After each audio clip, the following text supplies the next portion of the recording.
Welcome to Connecting Minds, Strengthening Communities, a virtual series presented by Arizona Youth Partnership. Every month, we bring together experts, community leaders, and partners to discuss the critical issues impacting youth, families, and communities across Arizona. Through meaningful conversations, expert insights, and real-world solutions, we aim to empower parents, caregivers, and community members with the knowledge and tools to support the next generation. Thank you for joining us today. If you're watching live, we encourage you to engage in the conversation using the chat. If you can't stay for the entire session, don't worry. This recording will be available on our website and social media for you to watch anytime.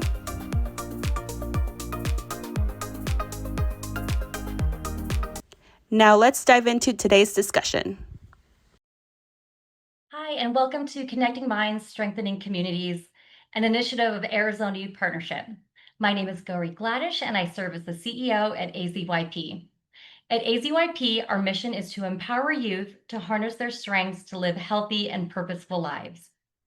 We know that every youth has inherent strengths that are just waiting to shine, and our team guides youth to discover and harness these qualities, giving them the tools, confidence, and authority to make decisions. As an organization, AZYP empowers youth to take charge of their future. As we end Suicide Prevention Month, our conversation today will be centered around suicide prevention and supporting youth who have experienced loss. AZYP's Youth Wellness Division works to assist youth in their mental, emotional, and physical well-being through education. And I'm so happy to bring back Kelly Coronado, AZYP's Director of Youth Wellness, back to the Connecting Minds, Strengthening Communities conversation to lead this interview. And I'm stumbling over my words, Kelly. Kelly, Kelly is a leading educator of mental health first aid trainings and was recognized with the National Council for Mental Wellbeing as Arizona's top mental health first aid instructor for 2023 and 2024. Kelly's earned this recognition for training the most mental health first aiders in Arizona and was celebrated at the national conference this past May. But I know, Kelly, you would extend this recognition to the AZYP Youth Wellness Team that works to deliver these trainings all throughout the state. You and your team have unwavering dedication to advance mental health education across Arizona, and we're so grateful for all of you. So Kelly, thanks so much for leading today's conversation. Hi, thank you for having me, Gauri. I'm really excited to be here today. This topic is near and dear to my heart. My son lost a close friend to suicide when he was in 6th grade, and this greatly impacted his mental health. It impacted our community, our family, and I really did not know where to turn during that time. Through my education and my time here at Arizona Youth Partnership, I was introduced to Charlie Health, which is an amazing organization who really focuses in online intense outpatient programming. So this is a wonderful option for individuals, especially for those of us in rural Arizona who might need some extra support and aren't able to find the resources within their own communities. So I'm very happy to bring Jacob Meyer-Van Damme to our interview today. Jacob is a Tucson native, proud University of Arizona graduate. He serves as the territory director for Charlie Health, where he works alongside hospitals, schools, and community providers across Southern Arizona to expand access to virtual intensive outpatient care for adolescents, young adults, and adults. With a background in nonprofit community impact work and behavioral health systems, Jacob is passionate about strengthening partnerships and ensuring that families can connect with the right level of care when they need it most. He also gives back locally through board service with Jewish Philanthropies of Southern Arizona and NAMI Southeastern Arizona. So Jacob, thank you for being here today. Thank you so much for that amazing introduction, Kelly. I'm really honored to be here representing Charlie Health and to have the opportunity to share a little bit about my own personal journey as a patient and as someone who struggled with depression and folks who who had friends who were also struggling when I was a younger person. It's so important. Most definitely. And that leads us right into our first question. I always like to start by asking our guests, why is this work important to you? Absolutely. And I think it's so important working in this field to be grounded with a very strong why. For me, I was born and raised here in Tucson. I had a loving family and we're fortunate to have resources and, decent insurance. My parents underwent a pretty divisive and rancorous divorce when I was or in middle school, and over time that it became very litigious. And as someone like, despite all the animosity they may have had for each other, they definitely could see how it was impacted me, and they wanted to get me support. And it all kind of came to a head when I was about 17 or 18 years old, and I had really emergent major depressive disorder that was, dramatically impacting my quality of life and was putting me at very high risk. I was feeling very hopeless and was, not seeing a future for myself. And I was very lucky in the sense that I had resources, right? I was, able to take advantage of, sort of whatever program was thrown at me, which actually created its own challenge because there was no intentionality behind, what my care looked like.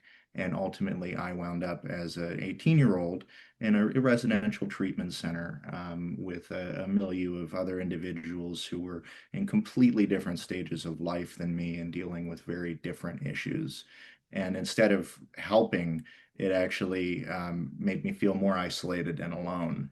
And I was fortunate to, continue to keep trying. I held on and was ultimately able to, through the hard work of, behavioral health professionals in this community and the loving support of my friends and family, was able to build a recovery for myself that I'm so happy with and so grateful to now be in a position to give back to the community that saved my life.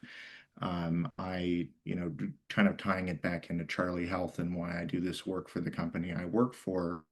The way that Charlie Health does intensive outpatient programming is really built around the clinical power of connection. So we do use virtual means to connect people who are in rural communities who, especially for younger adults or kiddos who, say may have an alternative gender identity or may be neurodivergent and may not be able to see themselves in the other individuals in their community. We can take that person and we can put them with a small handful of other individuals who share that lived experience. So all of a sudden, when you're in that group, as opposed to being like, oh man, what's wrong with me? I can't relate to what you're saying. It becomes me too, right? That also, I see my lived experience in you, and I know that I'm not alone. And when that was explained to me for the first time, back when I was working in the nonprofit world, my immediate thought was, one, why couldn't they have come up with this, about 10 years earlier? It would have really benefited me. And two, I thought about the friends that I had had, both, as a young man and the individuals who I had met through in the various treatment programs I'd participated in, who had, unfortunately, lost their battles with depression, and what a difference this might have made for them. And that is what drives me forward each and every day, is to be the voice that I really wish that I would have had back when I was, 17 or 18 years old, to help explain to families and to explain to adolescents, who may be in this first moment where they are realizing that they need help, really what that looks like in a thoughtful way and what their options are, and where an appropriate resource might be, because it may be with us but it may be somewhere else. And it's so important for folks to listen and to keep that patient and that patient's recovery at the top of the mind always, because had that been the case for me, my experience certainly would have been a little bit easier. Right.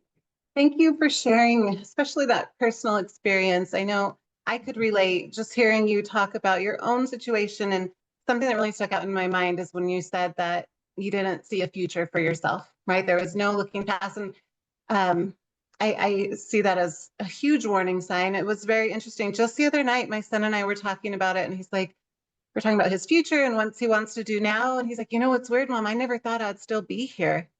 Um, because he struggled with clinical depression for many years. And now that he's entering his adult years, he's just like, I literally never thought that I would still be here.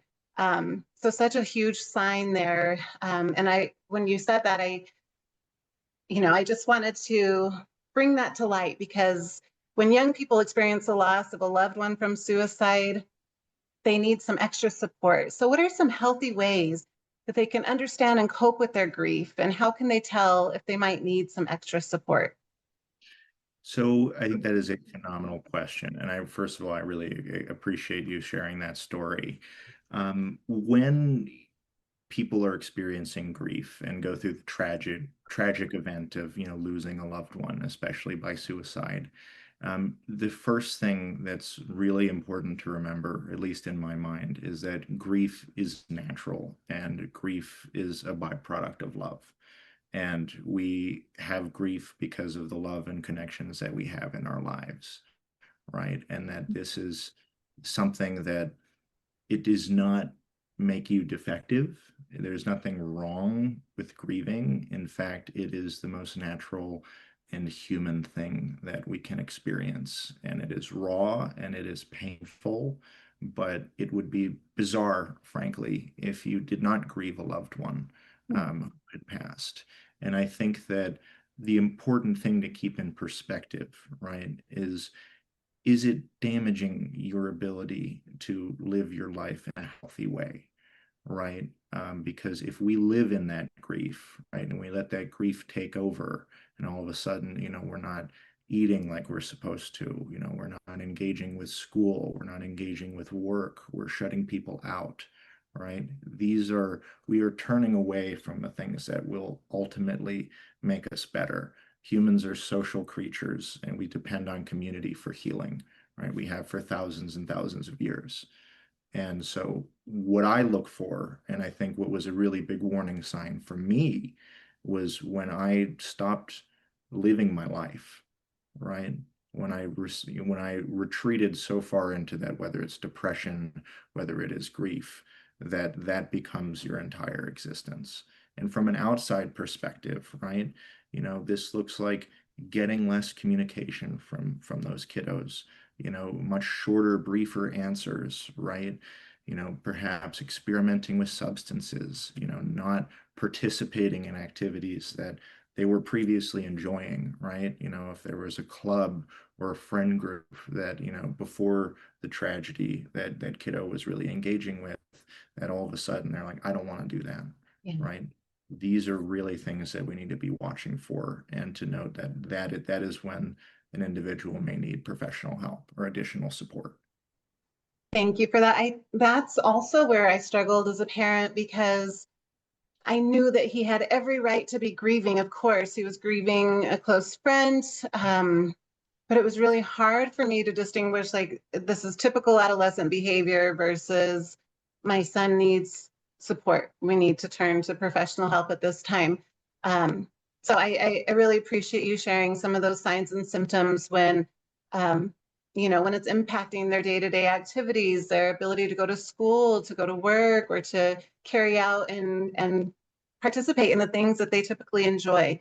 Right? Versus that typical adolescent behavior where they're growing more independent. They want to do their own thing. Maybe they don't want to attend family game night, but they want to go hang out with their friends, right? And so it's a little bit different between that typical adolescent behavior versus a youth who's really struggling and might need that extra support. So with that focus on the youth, I know that we want to promote some positive outlets. So what are some of those activities that can help young people express their emotions and begin healing after a loss? I think it is really important for folks to have channels, right? Because you will feel so many emotions as a part of the grieving process, and to sit with all of those without any way to externalize it is really, really challenging and can be really damaging. So for everybody, it may look a little different. So I would say it's important to have some type of a creative outlet to express yourself. And that can look like a lot of different things for a lot of different people. For me, it was journaling. It may be drawing. It may be participating in theater or, other kinds of, ways to let your emotions out in front of either other people or in a way that you can reflect. I think that is critically important as opposed to just keeping it in your head and ruminating about it. So whether it's painting a picture, drawing a drawing, writing a poem, or just journaling how you feel, that action helps us address those feelings that we're having and process them, even if we're just brain dumping onto a piece of paper and just, word vomit everything that's going through your head, stream of consciousness. I also think it's so important to, make a point, even if it's hard, of going through those activities of daily living, right? And going through the motions of, sometimes brushing your teeth in the morning and getting out of bed when you said you were going to get out of bed. That is a win, right? And when you're grieving, right, setting those small goals for yourself that help build you up towards recovery and feeling, that you are out of that tunnel is really important, right? And furthermore, I think one of the best things to do, right, if you're ever feeling like particularly acute and like really like you need to get out of, that headspace, is to go for a walk, right? There is a lot of science behind activity really being a beneficial resource for people who are, whether they're experiencing grief, going through a depressive episode, anxiety, whatever the case may be. The endorphins you get from being outside and exercising, it is really phenomenal what a difference it can make. And I know it's somewhat cliche, but another thing that's really important for people to engage with is mindfulness, right? And this is, related to, having that creative outlet, but it's so important to just be able to have perspective on your own thoughts, right? And on what your subconscious is focusing on. There are a lot of great ways to do this. There are great applications out there for meditation. You can, Calm or Headspace or some of these other things. Going to some of the yoga classes that are around town. Some of them are very low cost, and you can do the kind of less intense breath work stuff that honestly was tremendously helpful for me in the early days of my recovery. It really, the things that are going to set you up for success that are doable and small tasks are important to make a part of your daily routine. Yeah. You mentioned it has to be something that interests them, right? Because I mean, for myself, yoga has been such a healing coping strategy, and it's that mindfulness combined with the exercise. And so it's been super helpful in my life. But I could tell my son all day, like, go to yoga with me. And he's like, yeah, no, thanks, mom. Right? Where he'd rather go to the gym or go hiking or so really focusing on the interest of the youth as well is super important. So, but thank you so much for sharing that. And I also think that sometimes there's some common myths around young people, what we might hear about grief or suicide. What are some truths that can help them feel understood and less alone? So I think this all boils down to, culturally how we think about mental illness in my mind, right?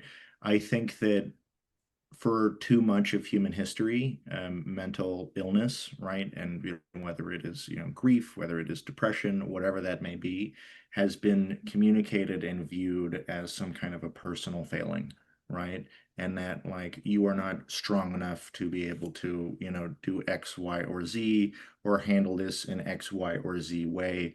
Super problematic, right? And I think it is so important that we understand, psychology is biology, right? And mental health care is just health care. And as people are struggling, you would not say, right, that somebody who has, is suffering from a disease, right, that is that person's fault, Right. right?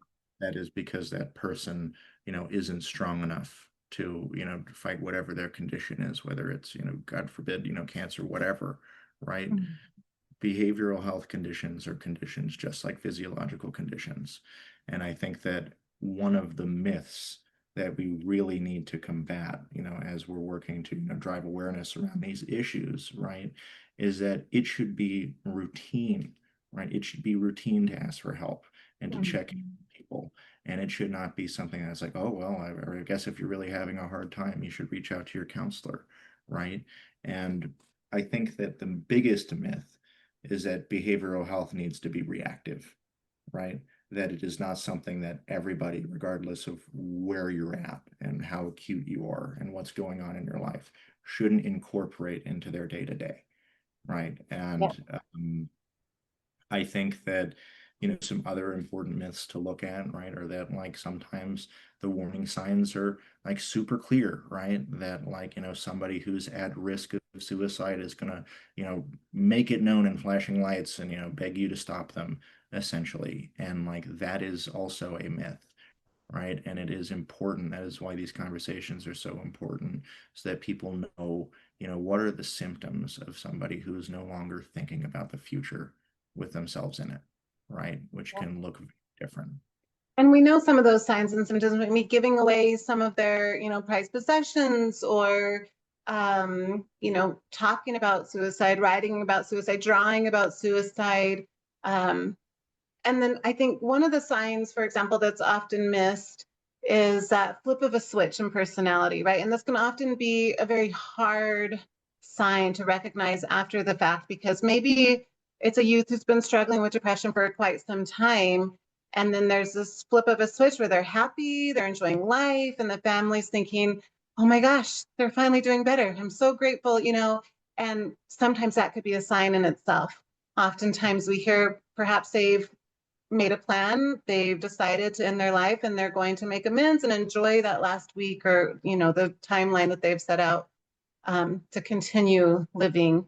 And I think that's such a hard sign to recognize after the fact. So I just wanted to mention that as well, that kind of flip of a switch in personality and how that can happen at times, and for parents and youth to be aware that too can be definitely a sign that someone is considering suicide. Certainly. Yeah, so when a young person loses someone to suicide, what unique challenges might they go through? What are some first steps that can help them to begin to heal from that kind of grief? Well, I think that for young people, grief of any kind, right, it can be a really challenging thing to deal with. And it is especially the case, right, when that grief is caused by somebody losing their battle with depression, right, or dying by suicide. It is it is something where you're going to have to explain multiple different things, right, to these individuals, right? Like the nuances, depending on how young the child is, the nuances of, what it means to, potentially suffer from depression, what suicide is, like like why somebody, might be in a position where like they are, like this is a risk factor, right? Like these are, things that young children and, adolescents may not fully come to terms with. Furthermore, I think that, there is pressure, right? For, a lot of kids, especially young men, have this pressure to, to be strong and, not demonstrate emotions, right? And I think that that presents a barrier to seek help, because I think that one of the most important things that these young adults can do and these adolescents can do when experiencing, this kind of a loss is to make it known that they are grieving to a trusted adult or caregiver, right? Who knows that like this individual is going to need additional support. It is very hard to expect, someone who's 9, 10, 11 years old to take charge of their recovery through grief. Like the most that we can ask is that they indicate to us that they need help, right? So it is the challenges that they may face is that nobody may be able to recognize the science. Yeah. So like that is among the many other challenges, which is that it is hard to be a child. It's hard to to grow up in these school environments where there is bullying and there's access to social media narratives that can be flying around about people. And I think that it really is important for us as adults and caregivers to recognize that the youth of today, they are living in an entirely different world than the one that we grew up in, Yeah. right? And in some ways, the stigma around mental illness and, seeking out help has been reduced. And in some ways, right, the sort of the accelerants and the things that, drive mental illness to a point where it's dangerous have increased dramatically. And so it is so important for us to be keeping an eye on those kiddos, especially if, if someone's experienced a loss of a loved one or a friend from suicide, it really, any close adult in that child's life should be taking proactive steps to make sure that that kiddo is okay. Yeah. And thank you for mentioning that stigma too, because there's a variety of reasons why an individual might not want to come forward for support, right? And stigma being that number one reason. And that's very challenging, especially, and we discussed this earlier, we all have mental health, right? Maybe we've never been diagnosed with a mental health disorder, but we can find ourselves in really poor mental health. Or on the other hand, maybe we have been diagnosed with a mental health disorder and we can find ourselves in really great mental health. And we're always somewhere within that continuum. And that's why it's so important for us to reduce that stigma, because as you mentioned earlier, right, with the physical illness, we don't have that stigma that surrounds it like we do with a mental health challenge. And so if we can help reduce that stigma by changing the way that we talk about mental health, you know, spreading more mental health awareness is so crucial for individuals to feel comfortable coming forward when they do need that extra support. Even as a parent, I struggled when my son was struggling because I felt that I was failing as a parent because he wasn't doing okay with his mental health. Like, what am I doing wrong? And that in turn caused me to struggle with my mental health because I felt like I was failing him, right? And it was hard for me to realize that sometimes we need to look outside of the family for some extra support to help our youth or adults move past and recover from a mental health challenge or crisis. So thank you so much for sharing that. And let's focus a little bit more on the parents and caregivers at this part. We talked a little bit about some of those warning signs, right? The isolation and the withdrawal. But if a parent suspects that their child may be having suicidal thoughts after a loss, what immediate steps should they take to keep their child safe and to connect them with professional help? I know that, these subjects can be very uncomfortable, right? Especially as a parent, and you almost don't want to you don't want to will it into existence by naming it, right? But it is so important that if you have even a fraction of a doubt in your mind that, normal grief is bridging into something more serious, that we directly confront, right? To be direct with these kiddos is so important. And that looks like sitting them down in an appropriate setting and being like, I acknowledge that you've experienced, tremendous loss of a friend recently. I am concerned about list of behaviors, right? Are you okay? Are you thinking about killing yourself? Yeah. Being direct about it. Yeah. Right. And I know that is an uncomfortable thing for a parent to ask their kid, right? Are you thinking of killing yourself? Yeah, and it's so crucial that parents or caregivers ask the question directly, right? Because asking, are you thinking about hurting yourself, is different than are you thinking about suicide? Are you thinking about killing yourself? And it's very important to ask that question directly, as you mentioned, Jacob, and it actually serves as a deterrent, right? And oftentimes there might be some comfort in that, to where the youth is able to open up and they're thinking like, oh, you realize where I'm at. Like, thank you for noticing, right? To where they might just be hoping that someone realizes the depths that they're in, where they're really struggling with depression and having thoughts of suicide, and someone realizes and reaches out and asks a question. I can tell you firsthand that it's a very difficult question to ask. I didn't want to ask it. It was almost like you said, there was like a fear that if I said it, that it was like rooting it into existence. But it's so important to know the research and to understand that it actually serves as a deterrent, and it's crucial that we ask that question directly. There's actually there is an acronym. It's called QPR, right? Yeah. Which is one that's trained a lot in sort of mental health first aid, Mm-hmm. and it's similar to CPR or the Heimlich maneuver as far as its like clinical efficacy, and it stands for question, persuade, refer, right? And you want to if you identify somebody that you think is at risk of suicide, you want to be direct, right? Ask that question. Are you thinking of hurting yourself? Are you thinking of killing yourself, right? And then challenge that, persuade that individual, like, well, like that is not something you're going to want to be doing right now. It's a temporary solution, or sorry, a permanent solution to a temporary problem. Mhm. All the things to be grateful for, and convince them and do that final R, which is to connect them with a resource to refer. And so that can look like, depending on what the situation is, might be like setting that appointment with a school counselor. If you're worried, but like it's not a 5 alarm fire, I need to start the process of getting this my kiddo more help. You leveraging the resources that may be available at school. Conversely, if that kiddo answers, yes, I am thinking about killing myself, right? I don't want to live anymore.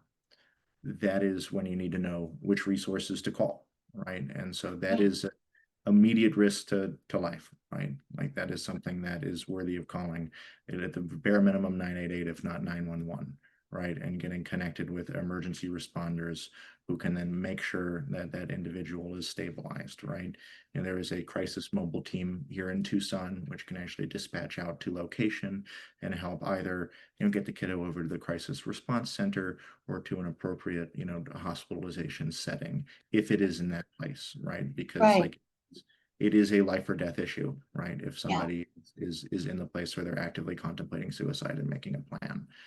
So we treat it just like, if somebody is choking or hemorrhaging blood or whatever the case may be, we need to jump in and act, right? If somebody is, I am really not doing well, but it's not rising to the point where like I am contemplating killing myself yet, right? That is when you have, a little bit more choice as far as, what options you might want to look for, as a parent or a guardian. And I think that, understanding, having a trusted person to talk to, whether that's your physician, your pediatrician, whether that if you're already engaged with a therapist, identifying that we're going to need additional support, whether it's giving us a call at Charlie Health. We have referral relations assistance that we can provide. So you can get an intake with us for free, and we can basically say you're going to be a good fit for our IOP, or we can help make a referral out to an outpatient counselor or a residential treatment center. Yeah. So that is so important that you That don't is do great. the first thing, and that you get what's appropriate. Yeah, and just for our viewers out there, so IOP is that intense outpatient program that Jacob was mentioning that Charlie Health provides. But wonderful that you could reach out to Charlie Health if you need further support, and they can help refer you to someone else if it's not a great fit. And also, Jacob had mentioned 988. So utilize 988. If your child's in crisis, they can call or text 988. As a parent, if you need that extra support and you don't know where to go from here, you can utilize 988. You can even access a crisis mobile team through 988, or there's also a local phone number for you to access that. And it's just important because for one, having to have utilized a crisis mobile team and knowing firsthand what that might be like, they'll come out to your home. They're just dressed in, regular street clothes. They'll sit down, talk to your child or adult, if it's an adult in this type of situation, and have that conversation. And, what can the individual do if they're having thoughts of suicide? What can you do as a parent to keep your child safe? So things you might have to keep under lock and key in your home. And then also, there might be times where they feel there might need to be a further evaluation and take the youth into the crisis resource center or crisis response center, or perhaps you'll come up with a safety plan within your own home and essentially sign it like a contract, right? To where this is what I'm going to do as a parent, this is what the youth's going to do, and how we can keep that individual safe moving forward. And then hopefully at that time also reach out to resources such as Charlie Health to start an IOP as well. So just really quickly, how can parents educate themselves about available resources like Charlie Health to strengthen their ability to support the child's mental health during bereavement? So I think it is very important to, to have a familiarity with the tools that are going to be accessible to you, right? And that may be different for everybody based on, what school their kiddo is attending, what insurance provider they may have. I think that, a lot of insurance providers have amazing tools to see like which providers are in your network, right? So if you had, Access or Medicaid, going online and seeing like the health homes that are available, right? And then if Well, you, that is, I'm sorry, Jacob, not to interrupt, but that's also such a wonderful thing that Charlie Health accepts access. And so I think that's really important for us to let our listeners know here throughout Arizona, because sometimes that could be such a challenge in finding that support. So just wanted to mention that and highlight that Charlie Health does accept access. oh yes, absolutely. I was going to say, anybody can give Charlie Health a call if you have any questions about getting connected with behavioral health care, and we will be able to assist you, right? But regardless of whether or not, but if you want to, kind of do some of the, evaluation yourself, if you're already enrolled with a health home, it would be, if say you have a kiddo who's, experienced this loss, immediately connecting with their case manager or clinical team, right? And being like, hey, like, this has happened, right? They're not going to know unless you tell them, right? Or unless the kiddo tells them. Yeah. And like, want to take advantage of additional resources for this individual, right? And see what their go-to resources are, because typically these case management teams are really phenomenal, right? Right. If you have commercial insurance, right, or TRICARE, whatever the case may be, Mhm. going onto the provider portal and seeing who is available to get you in quickly, right? Because a lot of times, this can be managed in, a lower level of care, outpatient setting. So it's a, once a week or once a month meeting with, a counselor or a therapist.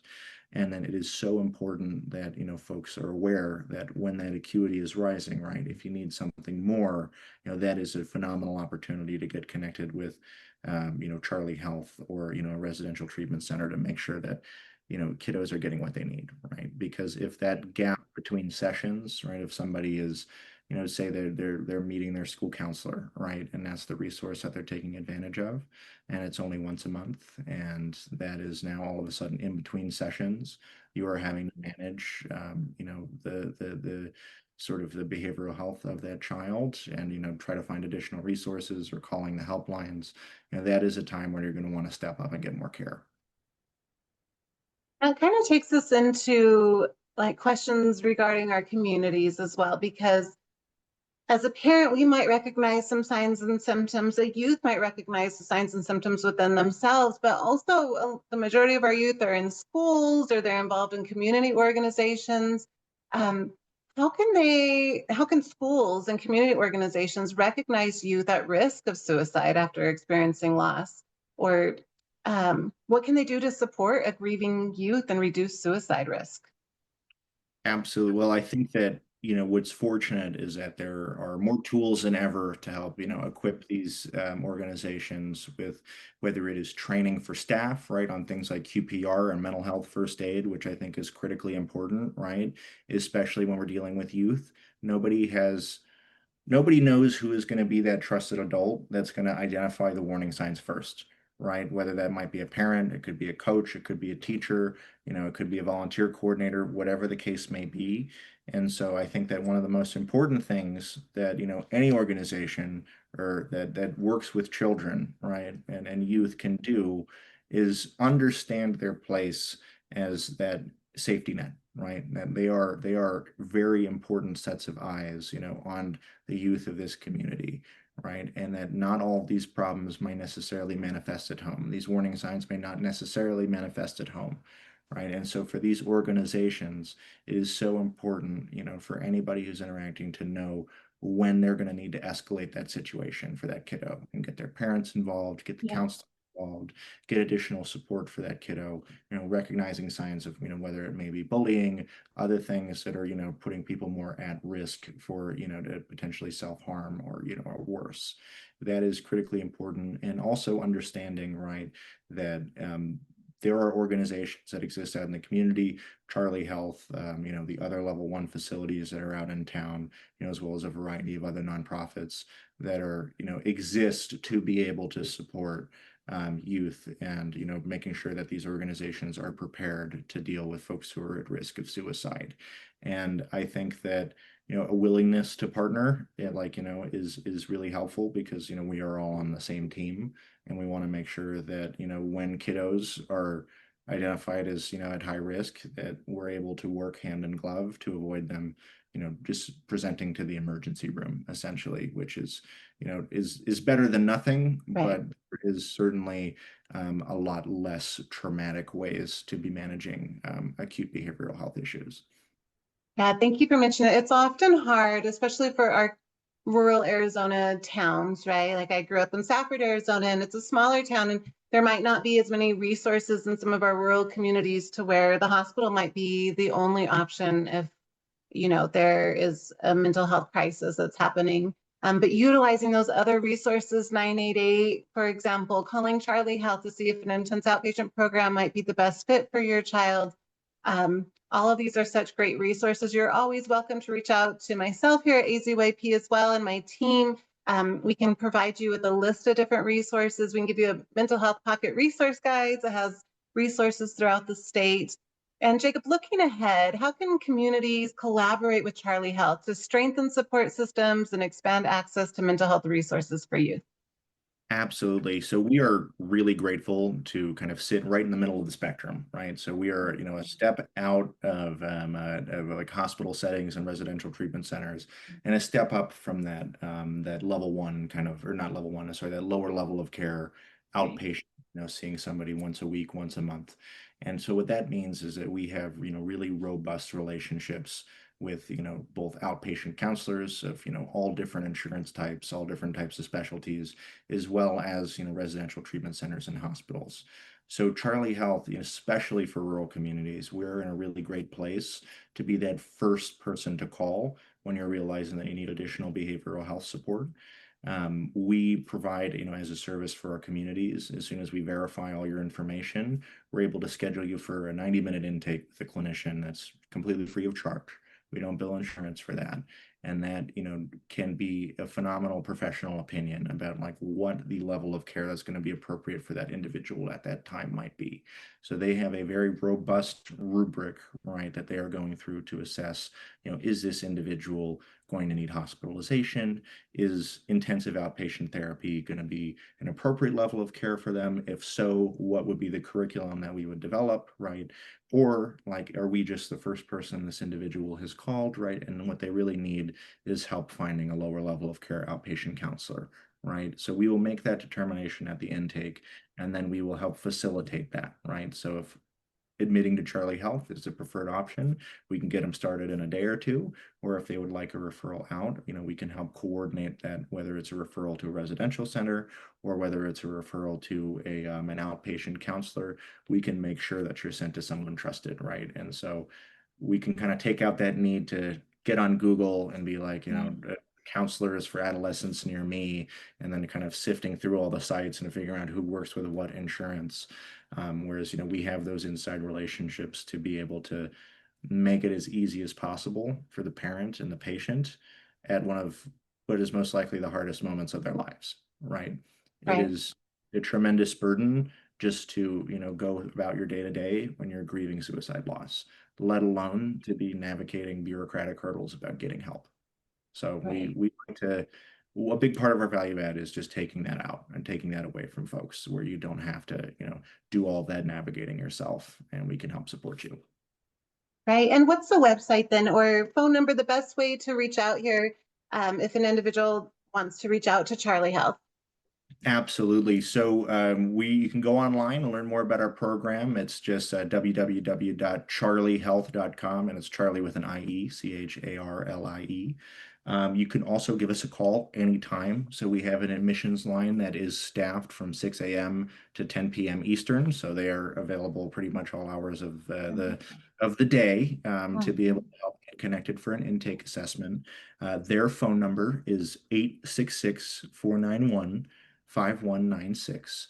I also want to share with the attendees of the call my direct line with work. So if anybody has additional questions, you can reach out to me personally. I am here in Southern Arizona, and I'm happy to review the details of any particular situation with you and help give my best non-clinical advice about what the next best step would be. And I do want to say all of this with the caveat of that everything I've said today has been from the perspective of a peer. And I am not a clinician, but am someone who has done this journey on the side of both a patient and the side of an outreach person, and want to do the best I can to help, make this process as easy as possible for anyone going through it. And so my direct line is 520-272-2300. 2300. Mm-hmm. Perfect. All right, Jacob, thank you so much. I'm going to turn it back to Gory. We had such a great conversation. I know this is going to help so many people. I wish I would have been able to have this conversation with you years ago, whenever I was really struggling as a parent, as my son was struggling with depression after losing a loved one to suicide. So thank you so much. And Gory, do we have any questions from our viewers today? You know what?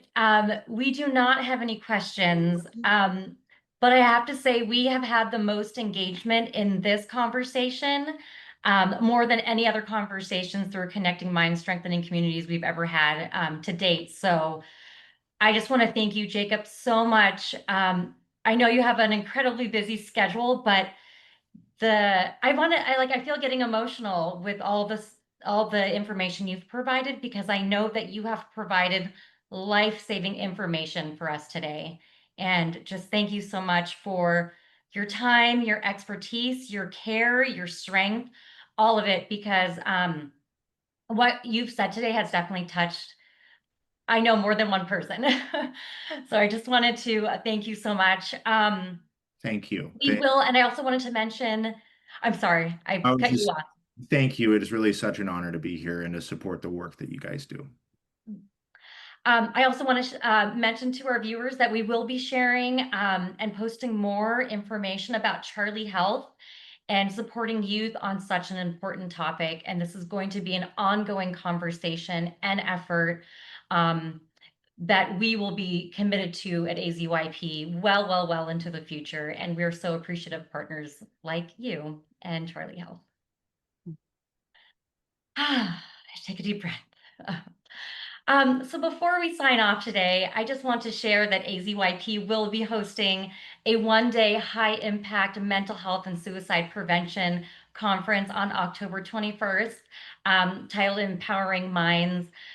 It will be held in Tucson at the University of Arizona, and Kelly has been spearheading this vital community event.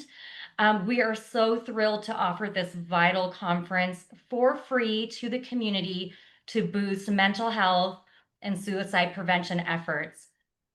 We know that all of us play a role in supporting mental health and preventing suicide when we have the tools and confidence to support others. And this is exactly what this Empowering Minds conference will be doing for our attendees and our community. Good news and bad news. Due to the just overwhelming interest and support for Empowering Minds, we are now on a wait list, but you can still learn more about the conference and sign up for our wait list at www.azyp.org/EMC. It is just clear that our community wants events like the Empowering Minds Conference. And really, we need your support to do more of these events, to support and educate our community on such vital information. Kelly, do you want to add anything about the conference, about our conference efforts, anything? Yeah, we're just really excited to bring the Empowering Minds Conference to Southern Arizona. We have wonderful keynote speakers as well as breakout room presenters. And on top of that, we are providing free gatekeeper trainings and Safe Talk via link and youth mental health first aid. Again, it's all offered at no cost to you. We are also providing some breakfast refreshments and lunch. As Gory mentioned, we do have a wait list, but please still register. You never know, someone might cancel and you'll be able to get a spot. So that's at www.azyp.org/EMC for Empowering Minds Conference. So I hope to see you there October 21st at the University of Arizona. Great. Thank you, Kelly. And, while you're on your website, I encourage you to check out the other great impactful work that we do, not only through our Youth Wellness Division, but also our Youth Services and our Community Impact Division. And if you are moved by the work that we're doing, I also encourage you to please hit that donate button to show your support for our mission and the important work that we are doing throughout the state. And with that, Kelly, I hope you have a wonderful weekend, and I hope you all have a wonderful weekend as well. Thank you so much. One last thing, Oh, Corey, I yes. would love to say that, you know, if you're not able to make the conference and you would like a gatekeeper training in your community, please reach out to us as well. We are able to go to you and provide youth mental health first aid or adult mental health first aid, and would be happy to set that up for your family, your organization, your town. So reach out to us and we can get that scheduled as well. Great. And Kelly, can you just tell about the 3 gatekeeper trainings that we can provide? Yeah. So youth mental health first aid is a comprehensive training. It's around 7 hours long, really recognizing those signs and symptoms, how to make that approach, reach out and offer that support and connect them to resources if needed. Safe Talk is more specific to suicide, again, recognizing those signs and symptoms. And rather than just to focus on the youth, maybe it would be a great training for a business or an organization to recognize maybe signs or symptoms within a colleague, within a family member, and how to reach out and offer that support. And then Be a Link is also more geared towards youth and adults, but recognizing those signs and symptoms, being that vital link. So we know that protective factors are everything. So learning to be that protective factor in the life of a youth or an adult and connecting them to resources if needed, if they're struggling with a mental health challenge or crisis. Great. Thank you, Kelly. Okay, well, have a great weekend. And thank you so much, everyone, all our viewers, for joining us today for this vital conversation. And reach out to AZYP for more information about our gatekeeper trainings and our work to support mental health across Arizona. Thank you so much. Take care.